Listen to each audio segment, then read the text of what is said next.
નમસ્કાર, હું છું હિના અને આપ જોઈ રહ્યા છો ઇન્ડિયા ન્યૂઝ ગુજરાતના મહત્વના સમાચારો.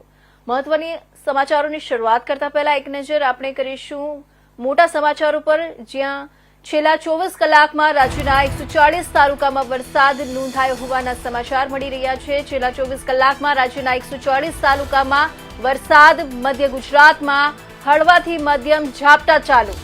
મહીસાગર કડાણામાં સૌથી વધુ 3 ઇંચ વરસાદ. દાહોદના સિંગવડમાં 2.91 ઇંચ વરસાદ નોંધાયો. પંચમહાલના મોરવાહડમાં 2.56 ઇંચ વરસાદ. 20 તાલુકામાં 1 ઇંચથી વધુ વરસાદ. તો આ એક વરસાદને લઈને મહત્વપૂર્ણ સમાચાર કે છેલ્લા 24 કલાકમાં રાજ્યના 140 તાલુકામાં વરસાદ નોંધાયો છે. મધ્ય ગુજરાતમાં હળવાથી મધ્યમ ઝાપટા ચાલુ હોવાના સમાચાર મળી રહ્યા છે. મહીસાગર કડાણામાં સૌથી વધુ 3 ઇંચ વરસાદ નોંધાયો છે. દાહોદના સિંગવડમાં 2.91 ઇંચ વરસાદ નોંધાયો છે અને પંચમહાલના મોરવાહડમાં 2.56 ઇંચ વરસાદ અને 20 તાલુકામાં 1 ઇંચથી વધુ વરસાદ નોંધાયો છે.